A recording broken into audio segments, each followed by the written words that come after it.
Beleza,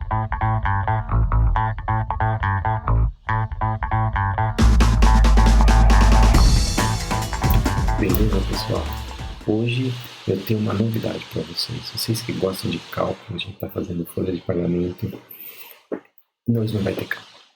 Hoje eu vou dar um descanso para a mente de vocês sobre cálculo. Claro que nós vamos retomar na próxima aula cálculo, mas hoje nós não vamos falar de cálculo. Hoje nós vamos falar de faltas, tá? Eu vou colocar o slide para vocês. Hoje o vídeo é mais uma vez curtinho, sei que vocês não gostam de vídeo muito longo, então vai ser curtinho para dar tempo de fazer a atividade. Bora lá. Olha lá, nossa oitava aula, nem parece que passou tudo isso, né? E nós vamos falar sobre faltas. Primeira coisa que entender, as faltas ao trabalho, elas podem ser justificadas ou injustificadas, tá? Injustificadas são aquelas que existe uma justificativa de fato, mas não de direito. Não está na lista daquelas que a lei autoriza que o empregado se ausente do trabalho, sem perder rendimentos. Então, ele vai considerar como falta injustificada. A nossa cabeça, ela pensa o seguinte: a falta injustificada é aquela falta que eu não... eu dormi demais e não quis ir trabalhar, não tem justificativa. Tudo bem, não tem justificativa também, mas não é só essa.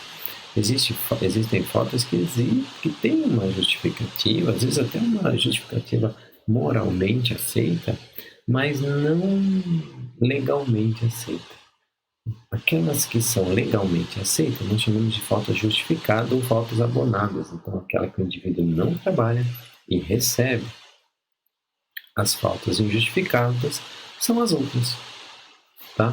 Eu vou apresentar o rol das faltas justificadas para vocês e o que não estiver naquele rol é falta injustificada. Tá? Vou colocar a listinha para vocês. Uma listona. Licença nojo. Sabe o que é licença nojo? É quando morre um familiar. E olha que interessante. São 2 dias. Professor, mas 2 dias não dá para eu me recuperar da morte de alguém. Realmente não dá. Às vezes nem a vida toda vai dar para recuperar pela morte de alguém, para você se recuperar. Porém, esses 2 dias é para acompanhar velório e sepultamento. Só isso. Não é para a pessoa se acalmar, não é para respirar, não é para isso. Se a pessoa não tiver condições de trabalho depois, porque está passando mal, atestado médico, é outra coisa.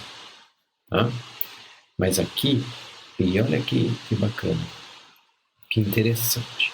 A lei fala assim: ascendente, descendente, irmão ou dependente esteja na carteira de trabalho.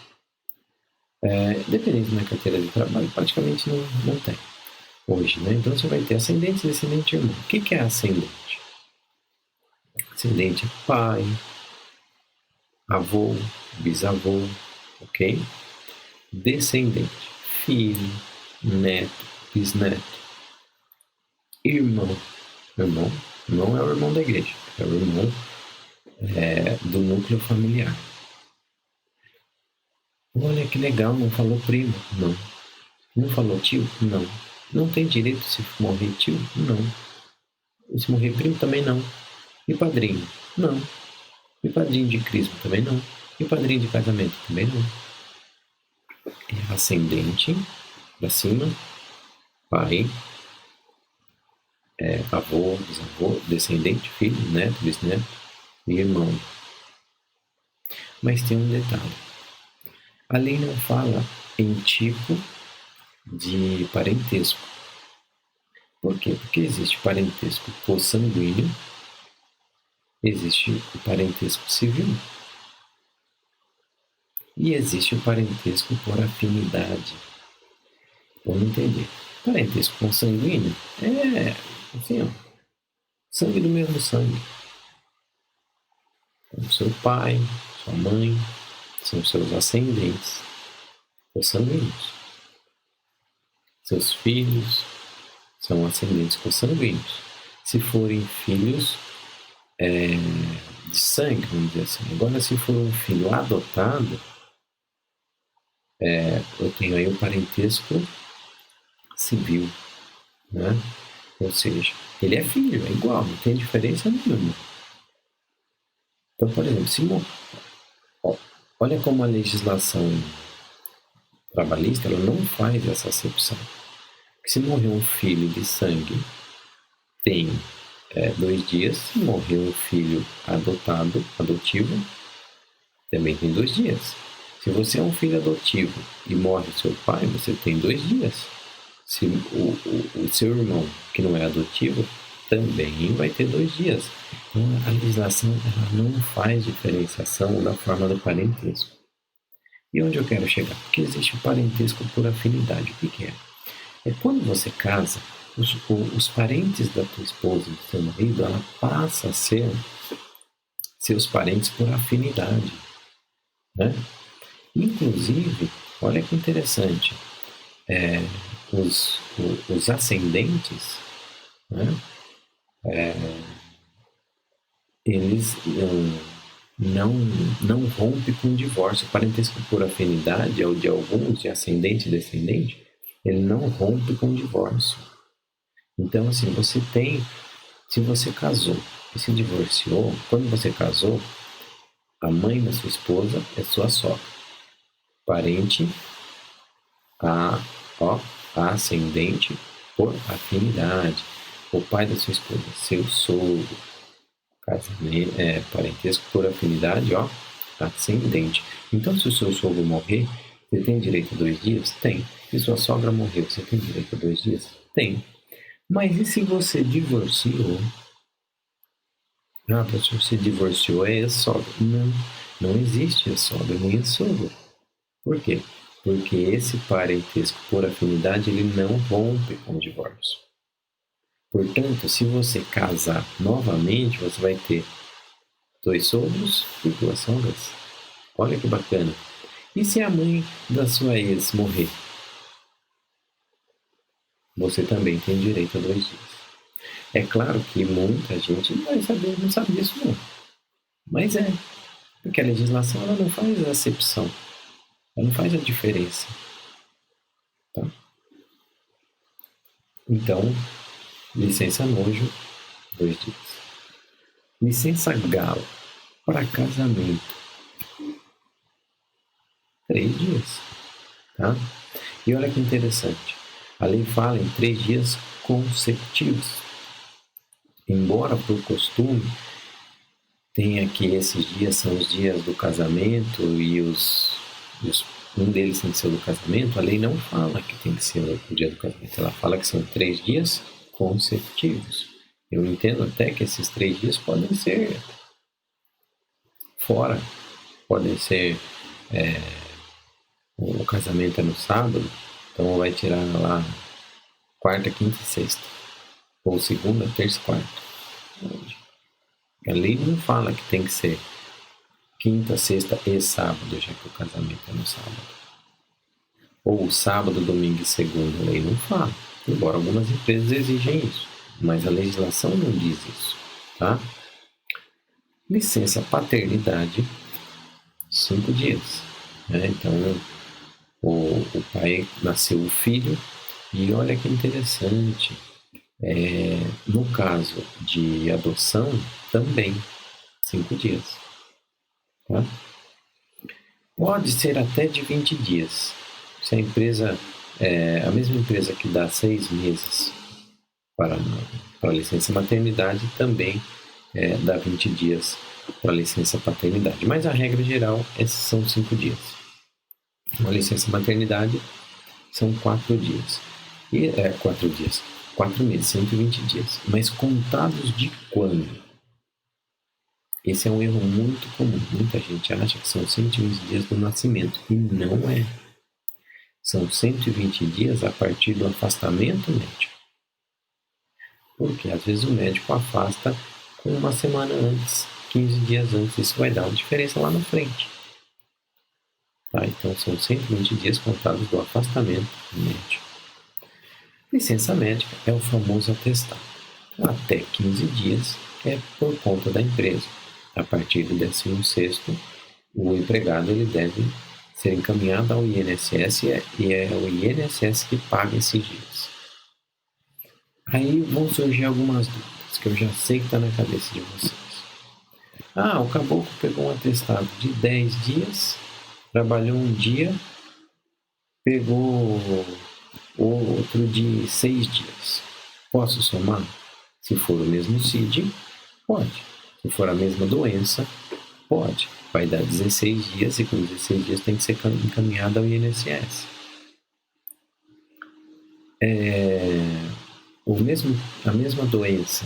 Não precisa ser 2. Pode ser mais até. Por exemplo, tirou 5 dias, depois tirou 2, depois mais 5, depois mais 3, já deu 15. Você pode somar se for num período curto. Claro que você não pode somar quando passou um período, né? A pessoa sarou daquela doença e teve de novo, né? A pessoa pegou um resfriado, ficou 3 dias em casa. Passou um mês, teve outro resfriado. Ficou mais 4. Não, aí não conta. Mas a pessoa tem uma doença, aí ela ficou 3 dias em casa, melhorou, mas ela continua doente. Ela melhorou os sintomas, ela consegue trabalhar. Aí passou 15 dias, o sintoma reapareceu. Nesses casos eu posso somar. Deu 15 dias, a empresa paga até 15 dias, depois do 16º, via INSS. Tá?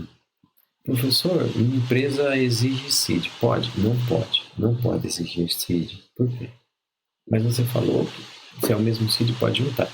Porque o CID é uma exteriorização da doença. Tá? Mas não é obrigatório. Por quê? Porque é parte da intimidade da pessoa. Ela pode não querer que a empresa saiba da doença que ela tem esse direito. Tá? Então a empresa não pode exigir que tenha CID ou atestado. Outra pergunta que vocês vão fazer. E o médico da empresa? O médico da empresa pode rasgar atestado? Muitos falam assim. Né? O médico da empresa ele pode reavaliar. Então, ele reavaliando, ele pode substituir um atestado de 5 dias por um de 3, ou também um de 5 dias para um de 10 dias. E é importante você tomar cuidado, porque você na área administrativa, na área contábil, na área de gestão de pessoas de folha de pagamento, seja qual for, você não tem o conhecimento para nem dizer que o atestado, os dias que o médico deu, é pouco ou muito. Tem um atestado, a sua obrigação é pagar os dias. Não fica pensando assim, o médico deu 10 dias para um resfriado, o CID está aqui resfriado. É muito, você pode até achar que é muito, mas ele vai ter direito de ficar os 10 dias na casa dele. Tá? E ao contrário, a mesma coisa, o médico diz que tem condição de trabalho. Você não é médico para dizer que a pessoa não tem condição de trabalho. Tá? Então, questões médicas, elas são de exclusividade dos médicos. O nosso papel é aceitar o atestado e pagar os dias. Ponto. Só isso. Tá? Professor, e declaração de horas? A empresa não é obrigada a aceitar a declaração de horas. Por quê? Se você tem lá uma declaração de horas, quando um atestado de horas, a pessoa estava mal, ela foi até o médico, foi medicada, a partir dali ela tem condições de trabalho, o médico disse que até o meio-dia ela não tinha condições, depois ela tem que voltar ao trabalho. Isso a empresa tem que aceitar. Mas às vezes o empregado ele marca uma consulta. Então ele vai lá fazer uma consulta no doutor pedista, né?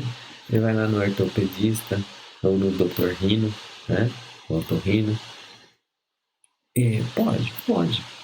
Mas essas consultas vai muito da política da empresa, porque a empresa não é obrigada a pagar. Algumas empresas, elas fazem um agendamento para o empregado que ela busca Agendar fora do horário de trabalho. Algumas empresas que eu já vi, tem algumas especialidades dentro da empresa. Eu conheci uma empresa que ela tinha, por exemplo, a especialidade de ginecologia dentro da empresa. Então, o que ela fazia? As empregadas no horário de trabalho passavam com a médica dentro da empresa.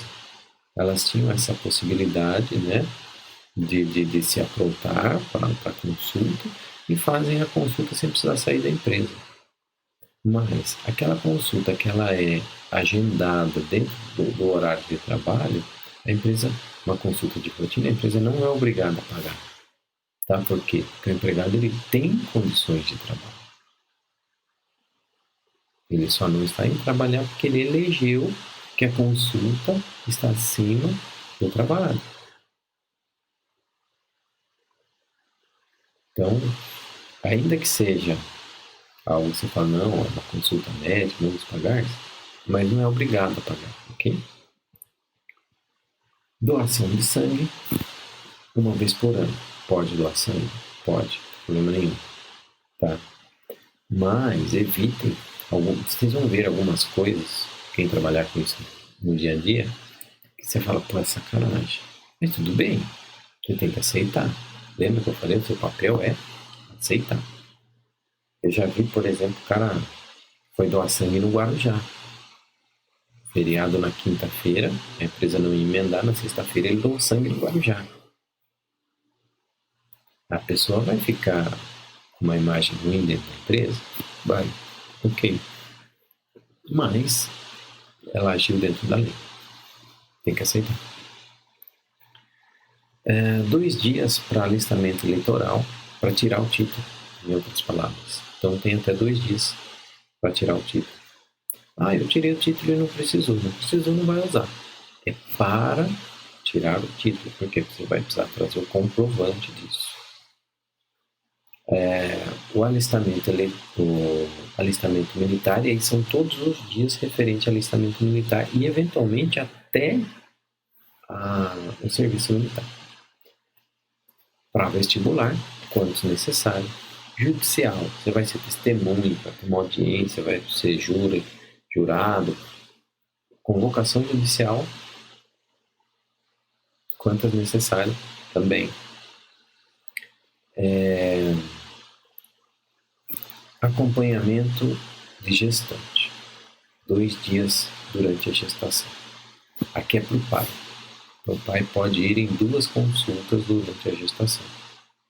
Ele tem esse direito de não trabalhar esses dias.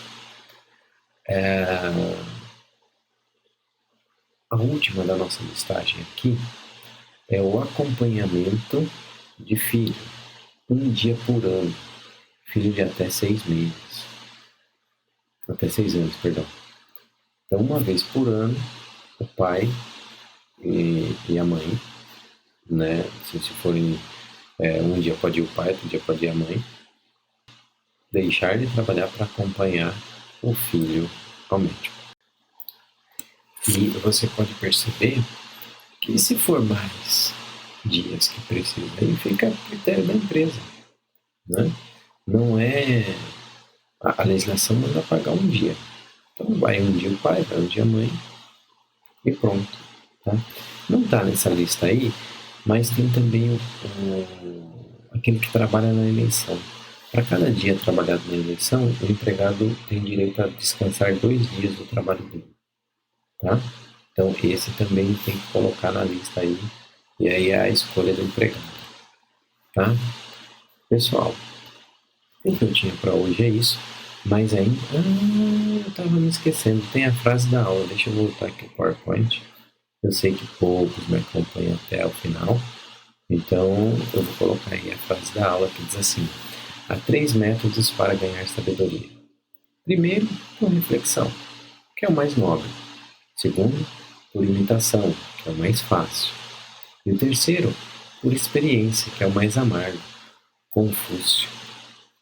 Eu achei muito legal essa frase, porque aqui ele está falando de 3 formas de nós aprendermos as coisas na vida. Né?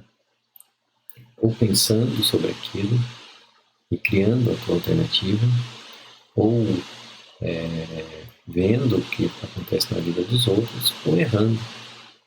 Então, que você passe a refletir nos teus atos, que você passe a ver o que acontece à sua volta, aprender com as outras pessoas, para que você não tenha que aprender da maneira mais difícil, mais amarga, que é errando, tá bom? Eu agradeço quem ficou até agora comigo aqui. Tem atividade, não esqueça da atividade. Qualquer pergunta, qualquer questão, eu estou lá na chamada, é só ir lá perguntar. E é isso aí. Beleza, pessoal? Obrigado pela atenção de vocês. Até semana que vem. Boa semana a todos. Tchau, tchau.